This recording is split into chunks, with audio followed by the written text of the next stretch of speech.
Halo guys, apa kabar kalian? Semoga kalian selalu sehat dan selalu dalam lindungan Tuhan. Sora Roy Potru merupakan film drama India yang diangkat dari buku Simple Fly yang juga merupakan kisah nyata dari kehidupan pendiri Simple Fly, Dekan G.R. Gopinath. Film yang berdurasi selama 2 jam 29 menit ini disutradarai oleh Sudra Kongara dan ditulis oleh Vijay Kumar. Dibintangi aktor tampan Surya sebagai Nedumaran Rajangam atau Mara dan Aparna Kishok sebagai Bomi serta Pares Rawal.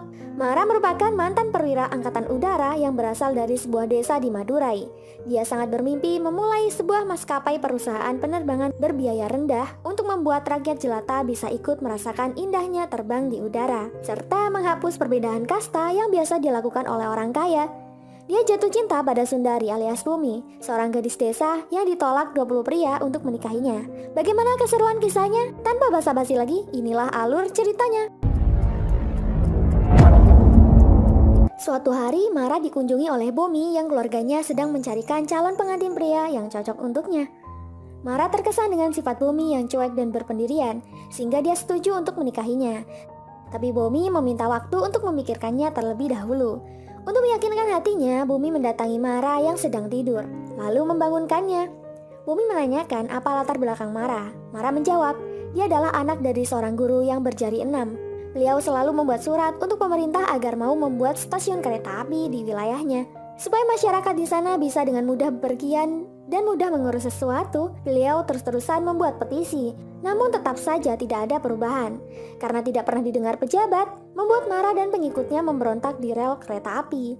Kali sahabat Mara terlempar batu di matanya hingga dia terancam buta. Atas pemberontakan yang didalangi Mara membuat sang ayah kecewa, hingga bapak dan anak pun saling berdebat. Mara merasa ayahnya itu telah sia-sia membuat petisi kepada kepala divisi. Mara dengan tidak sopan berkata, "Pemikiran idealis inilah yang akan mengubur kita semua dengan petisinya. Ayah selalu gagal dan akan terus seperti itu."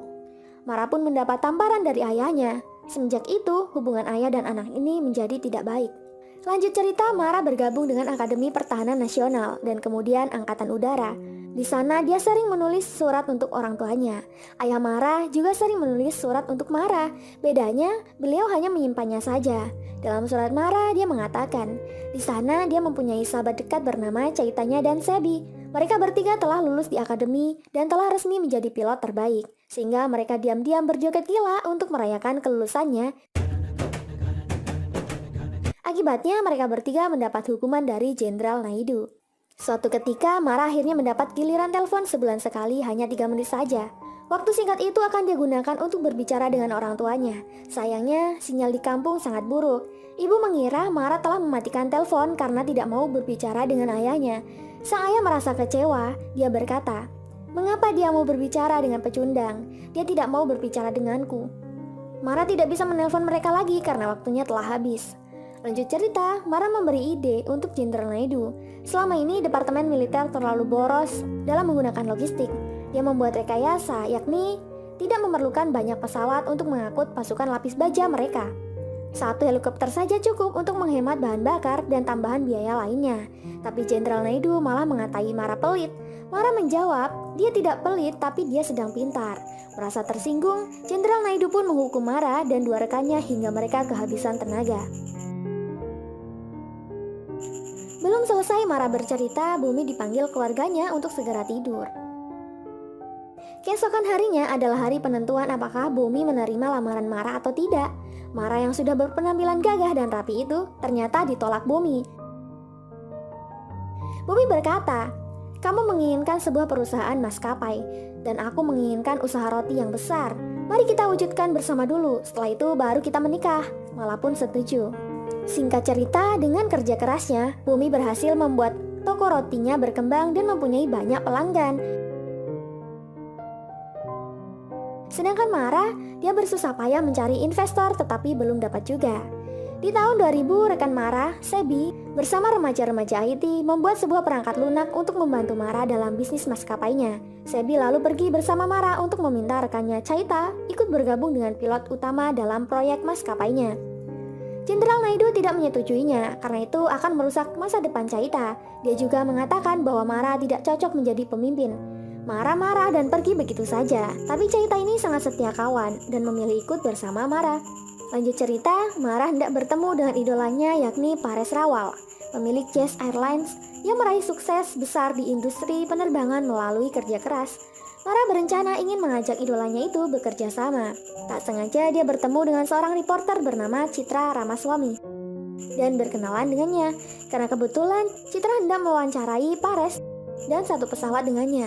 Singkat cerita, Mara akhirnya bertemu dengan Paresh. Dia tanpa basa-basi langsung menawarinya berinvestasi dalam rencana bisnis maskapai Mara, tapi ajuannya ditolak. Apa namanya? Mara ingin membuat pesawat bisa ditunggangi oleh rakyat jelata dengan harga yang lebih murah. Itu berarti orang kaya tidak ada bedanya dengan orang miskin. Paresh sangat menjunjung tinggi sistem kasta. Dia tidak sudi menerbangkan orang-orang miskin di maskapainya. Walaupun Mara mempunyai tim IT yang mampu membuat software tiket untuk semua maskapai besar. Mara pun disuruh duduk di kelas ekonomi, tapi dia tidak mau karena dia punya tiket bisnis. Paresh lantas menyuruh asistennya untuk balik arah dan kembali ke Chennai. Dia mengatakan, "Kamu memang pemilik tiket, tapi aku pemilik pesawatnya, kawan."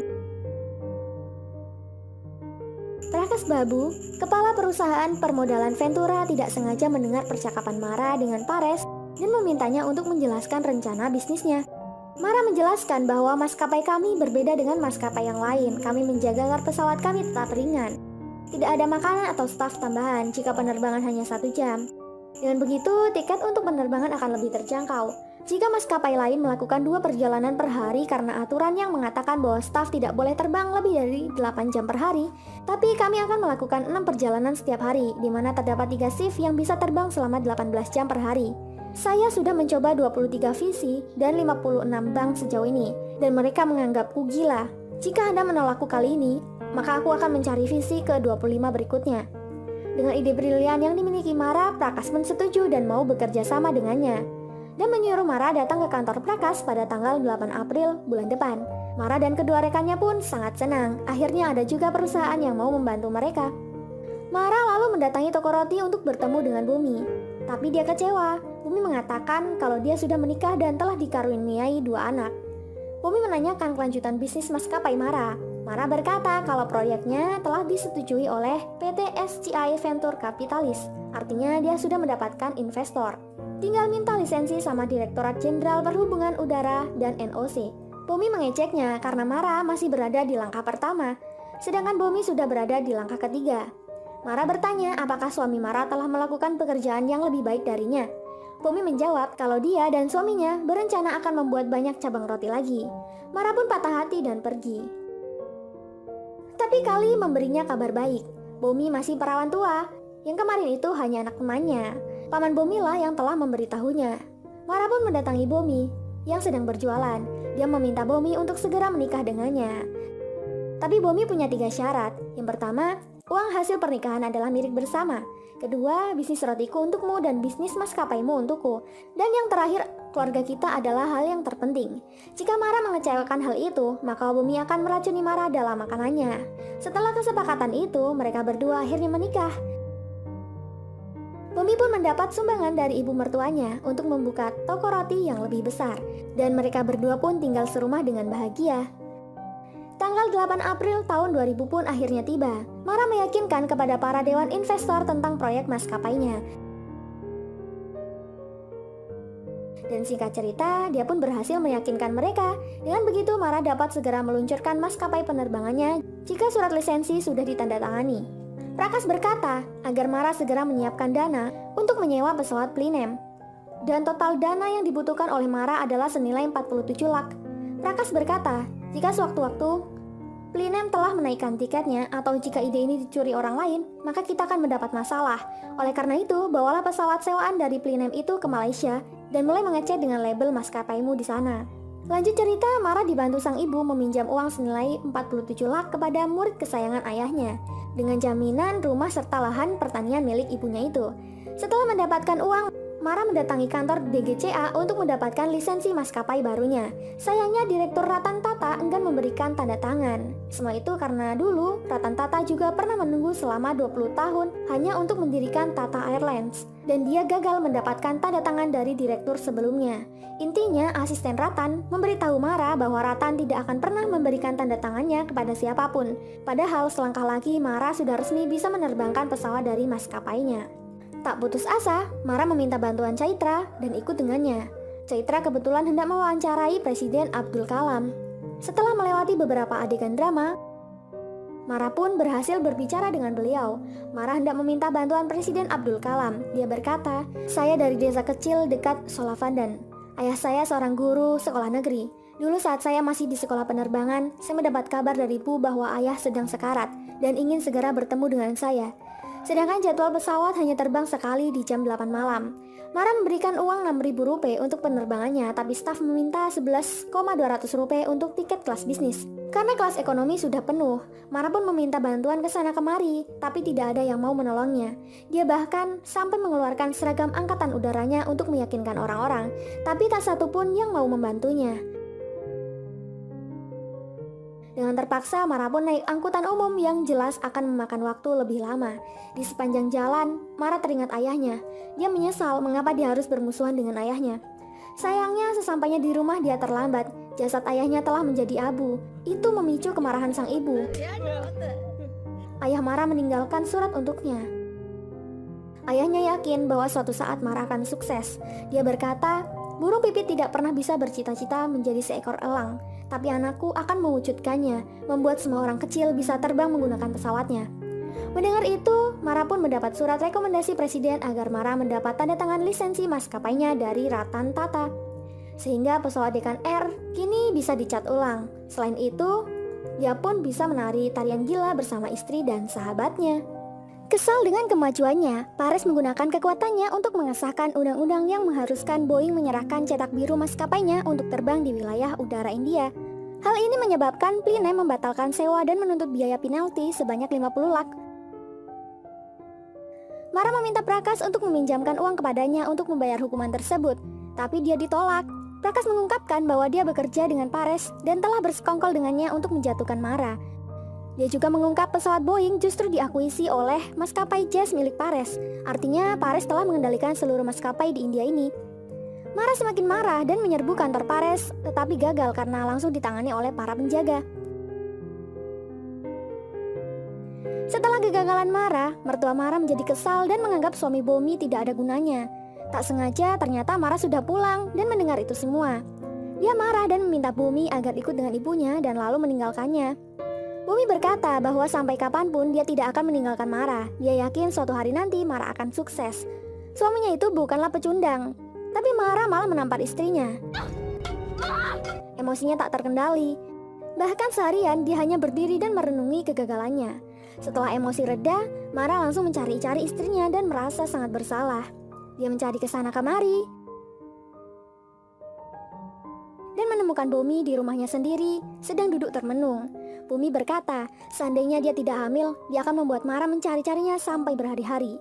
Lalu mereka pun akhirnya baikan. Lanjut cerita, Mara pun mendapat ide dari seekor burung pipit. Dia berencana akan membuat pesawat kecil pertama di India. Pesawat kecil yang hanya membutuhkan sedikit bahan bakar, jadi tiket bisa lebih murah. Karena yang punya pesawat kecil adalah turboprop. Dia lalu membuat kesepakatan dengan produsen pesawat turboprop untuk menyewa pesawat mereka. Dia akan mengubah pesawat cargo turboprop menjadi pesawat penumpang. Setelah kesepakatan itu, Mara dan tim pun berdiskusi membuat rancangan proyek baru mereka. Jika pesawat besar mengangkut 200 penumpang, maka pesawat Deccan hanya akan mengangkut 70 penumpang. Dengan begitu, biaya menjadi rendah, sedangkan keuntungan akan tinggi. Deccan Air akan terbang ke seluruh kota-kota di India. Tapi mereka harus mengumpulkan 4 crore untuk proyek ini. Mara mendapat bantuan dana 20.000 lak dari Bumi, 11 rupiah dari Paman Ala Parai, dan tak disangka Mara mendapat bantuan deposit dana yang masuk setiap hari dari desa kelahirannya. Para penduduk rela menjual tanahnya, padinya, dan dagangan yang lain untuk mengumpulkan uang dan membantu Mara meraih mimpinya. Mereka yakin Mara akan sukses, dan mereka bisa merasakan indahnya terbang di udara. Sang ibu juga memastikan bahwa anak sematawayangnya itu akan berhasil. Setelah itu, proyek Dekan Air pun akhirnya mulai dibangun.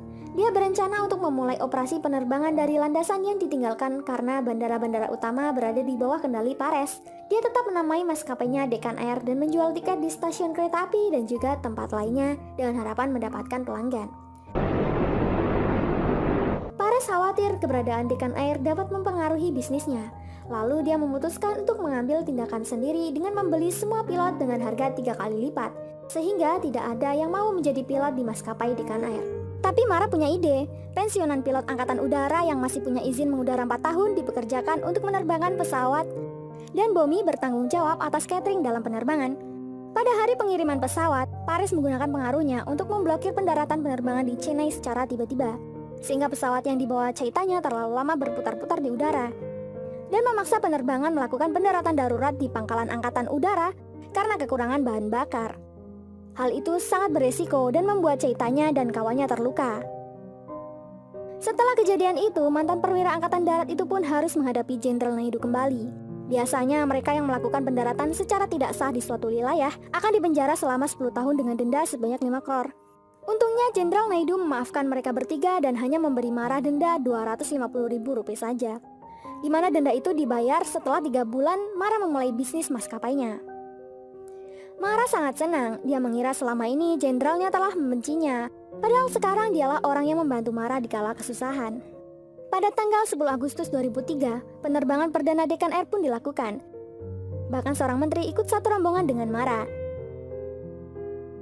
Hingga masalah pun terjadi, mesin sputtering tiba-tiba mengeluarkan asap tebal karena terbakar. Mara dengan sigap menghampiri kapten dan menyuruhnya menghentikan pesawat. Kapten tidak mendengar dan malah memperburuk keadaan, sehingga Mara memaksa menggantikan posisi kapten dan mengendalikan pesawat.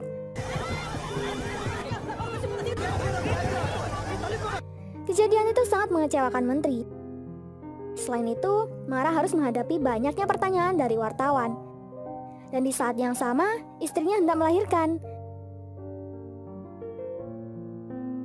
Dan akhirnya mereka berdua pun dikaruniai seorang anak yang manis. Lanjut cerita, penyelidikan atas pesawat Dekan Air kemarin pun dilakukan. Kapten mengakui kesalahannya di depan penyelidikan. Dia berkata kalau prosedur Dekan Air sudah sesuai prosedur, hanya saja dia sendiri yang telah lalai dalam mengisi bahan bakar, sehingga mengakibatkan kebakaran. Saat penyidik bertanya siapa orang yang telah mengancam kapten, Ratam Tata segera mengakhiri sidang, karena dia takut kalau namanya ikut terjerat, karena diketahui bahwa dia adalah anak buah Pares Rawal. Atas pernyataan kapten, Dekan Air bebas denda dan bebas dari hal yang melanggar aturan penerbangan. Tapi nama baik Dekan Air menjadi tercoreng. Dalam situasi tersebut, Paris memulai kampanye kotor melawan Dekan Air. Dia melakukan siaran langsung di televisi dengan mengatakan hal-hal buruk akibat kecelakaan yang menimpa Dekan Air kemarin. Paris berkata bahwa tiket murah tidak bisa menjamin keamanan. Lebih baik beli yang sedikit mahal, tapi nyawanya aman. Tak mau kalah, Mara pun juga mendatangi siaran radio. Semua orang pun mendengarnya. Mara memastikan kepada semua orang bahwa penerbangannya aman dan hemat biaya. Dia juga berkata, "Kalian tahu, Pares adalah orang yang mendahulukan kasta. Dia tidak suka jika orang di bawah standar memasuki kendaraan yang biasa dipakai orang kaya. Dia tahu betul bahwa maskapai kami lolos uji penerbangan seperti yang dilakukan maskapai penerbangannya. Orang kaya menginginkan orang-orang miskin tetap miskin. Kami orang-orang miskin berjalan berhari-hari untuk pindah ke suatu tempat, sedangkan orang kaya terbang di atas kita seperti dewa. Padahal semua orang punya hak yang sama. Bagi mereka yang percaya dengan maskapai kami, ikutlah terbang bersama kami dari Chennai ke Tookoodi pada tanggal 25 Agustus 2003 jam 9 pagi. Semua orang yang aku sayangi seperti istriku, anakku, dan ibuku akan ikut bersamaku. Dan kalian akan memastikan sendiri bahwa pesawat kami memenuhi standar keamanan." Lanjut cerita, Mara sudah 3 hari tidak tidur. Dan dia berkeliling setiap hari menjaga pesawatnya dari gangguan orang-orang Pares. Tak diduga, dia mendapat bantuan dari Jenderal Naidu lagi. Beliau berkata, "Memangnya hanya Pares saja yang punya teman? Ingat, kami tidak pernah mengecewakan rekan-rekan kami. Beristirahatlah, kami di sini akan menjaga maskapaimu." Hingga tanggal 25 Agustus 2003, tepat pukul 9 pagi pun tiba. Mara dan istri pun sudah bersiap untuk penerbangannya. Namun tidak ada yang muncul satu orang pun untuk ikut dalam perjalanan pesawatnya.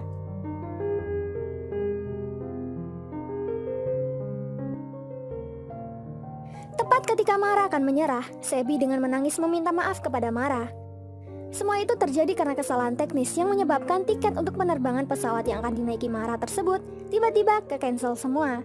Orang-orang telah mempercayai mereka, terbukti ada ribuan orang yang memesan tiket mereka. Sehingga semua penerbangan lain sudah dipesan penuh.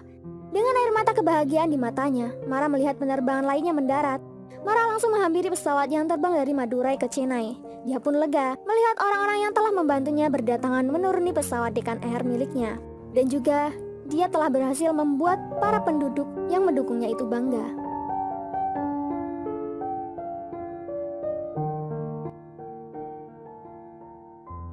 Atas kesuksesan Mara, Pares mencoba mendekati Mara dan menelponnya, tapi Mara tidak ingin berurusan lagi dengan pecundang dan mengabaikannya. Hingga film ini pun selesai. Terima kasih buat kalian yang sudah support channel ini. Jangan lupa tinggalkan like dan saran kalian di kolom komentar. Sampai jumpa di alur cerita berikutnya. Terima kasih.